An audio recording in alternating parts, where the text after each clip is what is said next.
Dan apatah lagi tuan-tuan, ibu-ibu, ayah yang dirahmati oleh Allah, kita berada di hari-hari yang paling afdal, hari-hari yang paling utama di sisi Allah Subhanahu wa taala.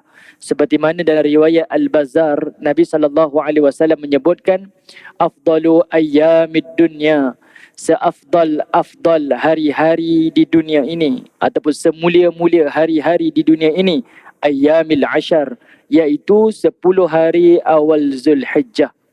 Sepanjang tahun tuan-tuan, hari yang paling afdal kata Nabi SAW iaitu daripada tanggal 1 Zulhijjah sehinggalah ke tanggal 10 Zulhijjah. Ini hari yang paling besar dan hari yang paling utama. Dan dalam satu hadis riwayat Al-Bukhari, Nabi SAW menyebutkan, "Ma min ayyam al-amalu salih ahabbu ila Allah min hadhihi al-ayyam."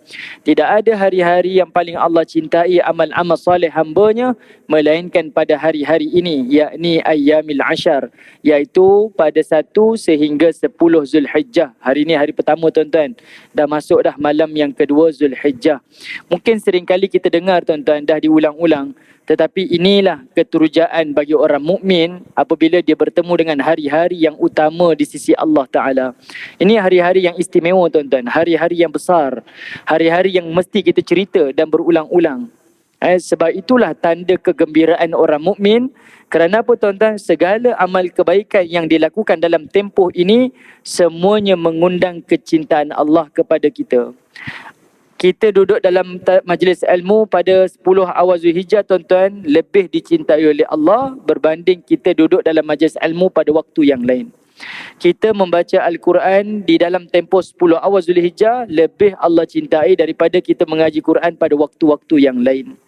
Apa-apa kebaikan yang tuan-tuan buat pada waktu ini tuan-tuan, semuanya lebih dicintai oleh Allah Subhanahu wa taala. Kerana apa? Kerana kita berada di 10 yang paling afdal di dunia. Okey, 10 hari yang paling afdal di dunia ini. Jadi tuan-tuan, manfaatkan masa-masa yang ada ini untuk melakukan amal soleh kepada Allah Subhanahu wa taala. Bahkan tuan-tuan, kata Al-Hafiz Ibn Kathir, utamanya 10 awal Zulhijjah ini adalah merujuk kepada siang harinya. Artinya, siang hari yang paling afdal adalah siang hari pada 10 awal Zulhijjah. Malam hari yang paling afdal adalah 10 malam akhir Ramadan. Ini dia letakkan, kita kata titik tengah lah tuan-tuan. Tapi ini antara hari-hari yang utama. Sebab itu tuan-tuan, sepatutnya kita melihat tanggal 1 Hijrah sehinggalah nanti kita sambut Raya Haji tuan-tuan. Lihatlah hari-hari yang utama ni seperti mana kita melihat 1 Ramadan. Masuk je 1 Ramadan tuan-tuan, kita akan adjust semua waktu-waktu kita. Dan kita akan pastikan malam tersebut saya mesti tarawih di masjid. Percayalah, mana-mana masjid pun akan melimpah. Kerana apa? Itu 1 Ramadan. Kenapa tidak pada 1 Zulhijjah sehingga 10 Zulhijjah tuan-tuan kita beramal seperti itu? Percayalah kalau orang mukmin tahu tuan-tuan, disebar-sebarkan dan mereka tahu, percayalah masjid ni penuh seperti mana tuan-tuan tengok pada 1 Ramadan umat Islam menunaikan solat tarawih. Tapi itulah kerana kesedaran, mungkin kerana ketidakketahuan, maka inilah ladang-ladang pahala kita tuan-tuan untuk terus menyampaikan. Dan pada hari-hari yang afdal ni tuan-tuan, dia anjurkan kepada kita amalan-amalan yang utama. Saya tak masuk lagi topik sirah tuan-tuan, tapi nak sekadar berkongsi lah. Mudah-mudahan adalah saham saya kalau tuan-tuan melakukan amal-amal ini. Antara yang paling dituntut untuk kita lakukan pada awal-awal Zulhijjah ini, iaitu memperbanyakkan taubat kepada Allah. Memperbanyakkan taubat kepada Allah. Ini yang paling awal, paling asas dan paling utama. Sebelum tuan-tuan buat benda-benda yang lain, yang paling asas, perbanyakkan taubat kepada Allah. Dan taubat ni tuan-tuan adalah amalan yang paling mudah, tetapi amalan yang paling ramai tinggalkan. Kerana apa? Sebab amalan taubat ini merupakan amalan hati. Amalan hati tuan-tuan. Ramai orang ingat taubat ni kita kena perbanyakkan solat taubat. Tuan-tuan, tak mudah tuan-tuan. Nak mendirikan solat bagi orang yang tak solat, susah. Apatah lagi kalau kita kata kalau nak taubat, solat taubat. Ingat senang tuan-tuan, tak. Sebab itu, bila seseorang melakukan maksiat, tiba-tiba Allah campakkan hidayah kepadanya, maka datanglah talbis iblis, tipu daya iblis. Iblis kata apa tuan-tuan? Tak apa, tunggu dulu. Nanti malam kita akan bangun, dan kita akan solat taubat. Dia akan tangguhkan taubat dan akhirnya tuan-tuan, malam tersebut tak bangun, esok kembali melakukan maksiat, esok lagi melakukan maksiat, dan dia akan terus bertaubat dan akan terus melakukan maksiat kepada Allah. Ini adalah tipu daya iblis. Sebab itu taubat ni semudah apa tuan-tuan? Kata Al-Imam Nawawi, rukun taubat ni 3 yang paling asas. 3. Pertama, meninggalkan maksiat. Kedua, menyesal dengan maksiat. Ketiga, berazam tidak mengulangi maksiat. Kalau tuan-tuan perhatikan 3 rukun ni tuan-tuan, 3 ni adalah merujuk kepada waktu. Merujuk kepada waktu. Kalau saya nak bertaubat sekarang, macam mana saya nak buat? Tinggalkan maksiat serta-merta. Itulah namanya taubat. Kita tengah buat maksiat ni tuan-tuan, tiba-tiba Allah campak hidayah, sedar. Macam mana saya nak taubat? Tinggalkan maksiat. Itulah namanya taubat. Itu namanya taubat tuan-tuan. Serta-merta tinggalkan maksiat. Taubat di sisi Allah Ta'ala. Itu dikira taubat. Bagi dosa-dosa yang lepas pula, macam mana orang yang bertaubat? Iaitu menyesal dengan dosa yang telah dia lakukan. Apa maksud menyesal tuan-tuan? Dalam erti kata mudah ni tuan-tuan, iaitu serik. Jangan kata dia nak buat. Dia nak ingat pun dia tak nak. Itu namanya serik. Kita menyesal tuan-tuan. Buat pun tidak, ingat pun tidak. Kerana apa? Cukuplah yang dah berlalu dah. Saya takkan ingat, saya takkan buat. Itu namanya menyesal. Tapi hari ini tuan-tuan, orang kata dia bertaubat, tapi dia cerita dosa-dosa yang lalu tu dalam keadaan berbangga-bangga. Dulu apa dosa yang saya tak buat? Semua benda saya buat. Bla bla bla bla. Dia cerita dalam keadaan berbangga. Mula-mula bercerita seolah-olahnya memberi pengajaran, teladan pada orang. Tapi akhirnya masuklah jarum-jarum iblis. Lalu dia bercerita dalam keadaan dia berbangga-bangga dengan maksiat yang telah dia lakukan. Jadi tuan-tuan, tanda orang yang bertaubat, pada dosa yang lepas, tinggalkan, serik. Dan dia tidak akan mengulangi, dia menyesal tuan-tuan. Dan pada masa akan datang, bagi orang yang bertaubat, adalah dia sekali-kali tidak akan mengulangi. Azam pada diri dia, saya takkan mengulangi maksiat. Saya takkan pergi ke tempat sekian. Saya takkan berkawan dengan sahabat sekian. Kerana apa? Ini adalah pintu-pintu ke arah kembali kepada maksiat yang telah lalu. Jadi 3 ni menjadi rukun. Sebab itu dalam satu peperangan Nabi tuan-tuan, namanya peperangan Uhud. Iaitu satu kisah berlaku pada sahabat Nabi SAW, kalangan orang Ansar. Namanya Al-Ushairim. Dia ni daripada kabilah Ansar, kabilah Bani Abdul Ashhal. Saya sering kali cerita benda ni tuan-tuan, tapi perlu diulang kerana ini benda yang paling penting. Kabilah ni tuan-tuan dipimpin oleh seorang sahabat besar, iaitu Sa'ad bin Mu'az.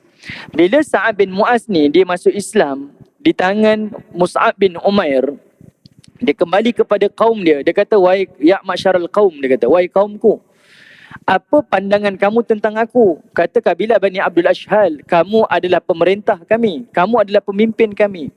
Maka kata Sa'ad bin Mu'az, kalau kamu melihat aku sebagai pemimpin kamu, aku perintahkan kepada kamu supaya beriman kepada Allah dan Rasulnya. Siapa yang tak beriman pada Allah dan Rasul, jangan berkata-kata dengan aku sampai bila-bila. Ini paksaan tuan-tuan, paksaan. Tapi berhasil tuan-tuan, seluruh kaum Bani Abdul Ashhal beriman kepada Allah dan Rasul di tangan Sa'ad bin Mu'az. Sedangkan waktu itu Sa'ad bin Mu'az baru masuk Islam, baru tuan-tuan. Tapi dia paksa seluruh kaum dia masuk Islam. Melainkan seorang je tak beriman, namanya Ushairim. Dia tak beriman tuan-tuan, tak beriman. Bila dia tak beriman tuan-tuan, kerana kedegilan dia, sehinggalah Allah datangkan hidayah. Pada bulan Ramadan tahun yang ketiga Hijrah, Allah campak hidayah dalam hati dia. Dia pun pergi bertemu dengan Nabi SAW pada awal pagi. Al-Ushairimi nak beriman kepada Allah. Kebetulan waktu tu tuan-tuan, Nabi SAW dalam persiapan perjalanan ke medan Uhud. Orang Quraisy dah tunggu Nabi dah di medan Uhud nak berperang.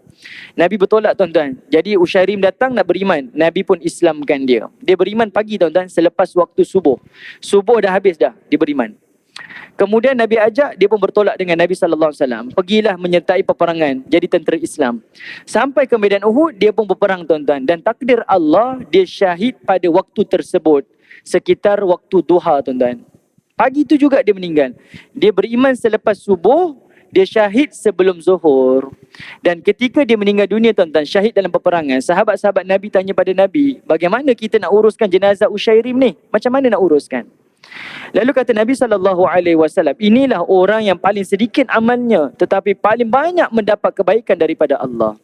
Kata Abu Hurairah, inilah orang yang sekalipun tidak pernah sujud kepada Allah, namun dia adalah ahlul jannah. Dia masuk ke dalam syurga Allah Subhanahu wa taala. Akhirnya masuk syurga Allah, tuan-tuan.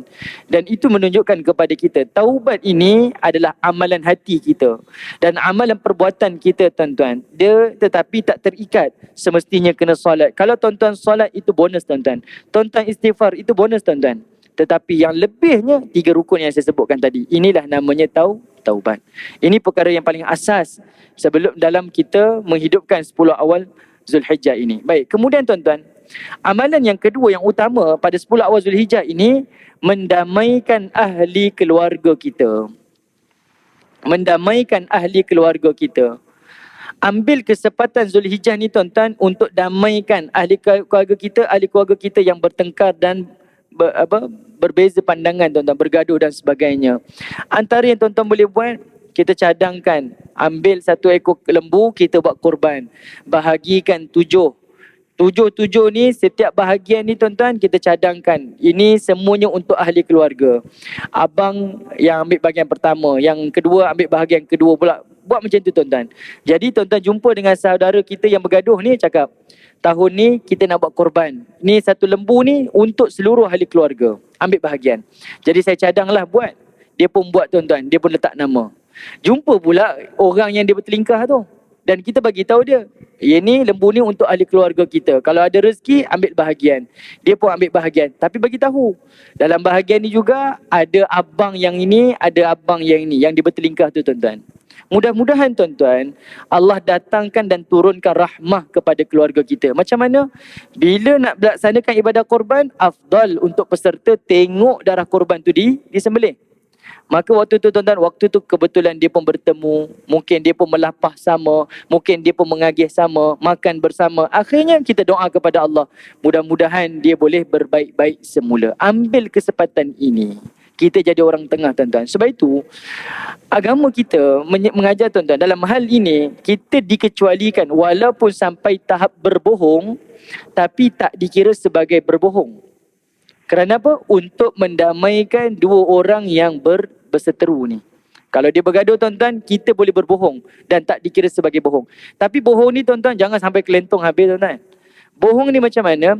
Jangan sebut benda yang menyakitkan hati, namun sebut benda yang menyejukkan hati. Ambil jalan tengah. Okey? Ambil jalan tengah, tuan-tuan. Benda-benda yang sakit hati tu tak payah sebut. Tak payah sebut. Sebut benda-benda yang baik. Benda-benda yang baik. Supaya apa? Supaya kita dapat mendamaikan dua jiwa. Apatah lagi ini daripada kalangan ahli keluarga kita. Yang ketiga pula, tuan-tuan, jadikan 10 awal Zulhijjah ini azam untuk melakukan semua kebaikan. Azam. Apa-apa kebaikan yang saya tahu, saya mesti buat. Sebab apa? Allah akan melihat kita dengan pandangan kasih sayang. Allah mencintai amal kita berbeza pada hari-hari yang lain. Paling mudahnya, tuan-tuan, iaitu tuan-tuan memperbanyakkan takbir, tuan-tuan memperbanyakkan tahmid dan tuan-tuan berbanyakkan tahlil. Dan ini termasuk dalam kategori seperti mana takbir raya. Tuan-tuan boleh takbir dah, Allahu Akbar, Allahu Akbar. Start daripada maghrib semalam, tuan-tuan dah boleh bertakbir dah. Boleh bertakbir raya dah, tuan-tuan. Dan ini namanya takbir mutlak. Abdullah bin Umar, tuan-tuan, pada zaman dia masuk ke pasar-pasar di kota Mekah dan kota Madinah ni, tuan-tuan. Dan dia bertakbir di pasar-pasar ni dengan takbir yang kuat. Tujuannya apa? Untuk mengingatkan orang-orang mukmin ketika itu, kita ni dah berada pada awal Zulhijjah dan afdal untuk bertakbir. Tidak ada istilah, tuan-tuan, dan tidak ada asas bila mana kita mengatakan takbir ni hanya pada hari raya je. Hari lain tak boleh bertakbir. Nanti orang-orang yang telah meninggal dunia akan bersedih. Tidak ada asas, tuan-tuan. Tidak ada asas. Bahkan takbir itu digalakkan. Kerana apa? Ini sebagai satu wirid. Kalimatut tayyibah, membesarkan Allah Subhanahu wa ta'ala. Perbanyakkan takbir, tahlil dan juga tahmid. Yang disebutkan oleh Nabi SAW. Dan ini amalan yang paling mudah, tuan-tuan. Perbanyakkan. Antara yang lain, tuan-tuan, jangan tinggalkan duha. Sebab apa? Nabi SAW pernah wasiatkan kepada Abu Hurairah, yang mana Nabi tak pernah tinggal 3 amalan. Pertama, kata Nabi, aku wasiatkan kepada engkau, jangan tinggalkan duha. Kedua, jangan tinggalkan witir. Dan yang ketiga, iaitu jangan tinggalkan puasa sunat 3 hari sepanjang bulan. Ini 3 wasiat daripada Nabi SAW. Jadinya, jangan tinggalkan duha. Kemudian, jangan tinggalkan witir. Dan antara yang lain, tuan-tuan, jangan tinggal solat sunat rawatib 12 rakaat. Ini projek mega mampu milik, tuan-tuan. Ini rumah mampu milik ni. Nabi sebut, tuan-tuan, dalam satu hadis riwayat daripada Ummu Habibah, Ummu Salam, daripada Ramlah binti Abi Sufyan. Dia menyebutkan, tuan-tuan, kata Nabi SAW, mendirikan 12 rakaat solat sunat rawatib, Allah akan bina satu mahligai untuk kita di dalam syurganya, iaitu 4 rakaat sebelum zuhur, 2 rakaat selepas zuhur, 2 rakaat selepas maghrib, 2 rakaat selepas isyak, dan 2 rakaat sebelum subuh. Ni tuan-tuan boleh buat ni. Ini tuan-tuan buat. Pastikan, tuan-tuan, hari-hari yang istimewa ni kita tak tinggal. Ini amalan-amalan yang asas. Okey, kita ganda-gandakan, tuan-tuan, amalan-amalan ini. Apa lagi, tuan-tuan, yang kita boleh buat? Antara yang lain pula, tuan-tuan, iaitu tuan-tuan berazam takkan buat satu pun maksiat pada hari-hari yang istimewa. 10 awal Zulhijjah ni, tuan-tuan, selain kita berazam untuk melakukan amal soleh, berazam juga jangan melakukan maksiat. Jangan buat maksiat. Kerana apa? Sebab meninggalkan maksiat merupakan amal soleh di sisi Allah. Meninggalkan maksiat merupakan amal soleh. Kata Nabi SAW, kata Allah Subhanahu Wa Taala, waliman khafa maqama rabbih jannatan. Bagi orang yang takutkan hari pertemuan dengan Allah, maksudnya dia buat amalan sehingga dia dipilih sebagai ahlul jannah. Masuk je dalam syurga nanti, tuan-tuan, seorang penghuni syurga akan diberikan 2 syurga, jannatan, dia akan 2 syurga. Kata Al-Hafiz Ibn Kathir, tuan-tuan, kenapa seorang penghuni syurga dapat 2 syurga? Satu syurga kerana dia melakukan apa yang Allah perintah, dan satu lagi syurga kerana dia tinggal apa yang Allah larang. Buat apa yang Allah perintah, amal soleh, tuan-tuan. Meninggalkan apa yang Allah larang pun amal soleh. Jangan pula kita tak mampu beramal, kita buat maksiat. Jangan, tuan-tuan. Biar tak mampu beramal dan tak buat juga maksiat. Jangan buat, tuan-tuan. Sebab itu orang sekarang kata apa, tuan-tuan? Syurga tu percuma, tuan-tuan. Neraka tu mahal. Tuan-tuan nak masuk syurga percuma, tuan-tuan. Semayang percuma, pergi masuk masjid percuma, senyum percuma. Semua benda percuma, tuan-tuan. Puasa percuma, tak payah makan. Manakala nak ke neraka tu berbayar, tuan-tuan, mahal. Tuan-tuan nak pergi kelab, tuan-tuan nak minum arak, tuan-tuan nak ambil rasuah, semua berbayar. Semua. Bahasa mudah macam itulah. Tetapi inilah namanya syahwat, keinginan-keinginan syahwat kita. Antara yang lain pula, tuan-tuan, iaitu tuan-tuan memperbanyakkan ibadah puasa. Kata Hafsah binti Umar Khattab, cerita tentang Nabi, ni isteri Nabi ni. Dia kata apa? Nabi SAW tak pernah tinggalkan 9 awal Zulhijjah daripada melakukan ibadah puasa. Nabi tak pernah tinggal, tuan-tuan. Kalau kita memang tip-top, memang beramal, tuan-tuan, daripada tanggal 1 Zulhijjah sehinggalah 9 Zulhijjah, puasalah, tuan-tuan. Puasa. Ambil kesempatan puasa. Kerana apa? Ini antara amalan yang dilakukan oleh Nabi. Dan ini antara amalan yang afdal dilakukan pada 10 awal Zulhijjah. Tuan-tuan, puasa. Kalau tak dapat, tuan-tuan, tuan-tuan pilih iaitu hari Isnin dan hari Khamis. Ambil. Daripada 10 hari itu, mana hari yang jatuh pada hari Isnin dan hari Khamis, tuan-tuan pilih hari itu untuk buat ibadah puasa. Buat. Kalau tak dapat juga, tuan-tuan, saya memang betul sibuk, ataupun saya memang ada keuzuran, tuan-tuan pilih salah satu, sama ada Isnin ataupun Khamis. Ni minggu depan ni, tuan-tuan, jatuh ni, Isnin atau Khamis. Kalau tak mampu juga, tuan-tuan, tak boleh nak pilih, Isnin pun tak boleh, Khamis pun tak boleh, tuan-tuan jangan tinggalkan, iaitu puasa sunat hari Arafah, jatuh pada Sabtu hadapan. Ini paling minimal, tuan-tuan, jangan tinggal. Kerana apa? Kata Nabi SAW, orang yang berpuasa hari Arafah, ahtasibu ala Allah an yukaffira as-sanatul lati qablah wa sanatul lati ba'dah. Allah akan berikan pengampunan kepadanya setahun yang lalu dan setahun yang akan datang. Ibn Battal pun sebut apa, tuan-tuan? Ini antara ganjaran yang utama. Sebab apa? Ganjaran ini ada pada ibadah puasa Arafah sahaja, tidak ada pada ibadah yang lain. Ibadah yang lain pengampunan dosa yang lalu. Tapi untuk pengampunan dosa yang akan datang dan yang lalu hanya pada puasa hari Arafah. Jadi paling tidak tuan-tuan, hari Sabtu depan puasa sunat. Ni sehari pun memadai dah.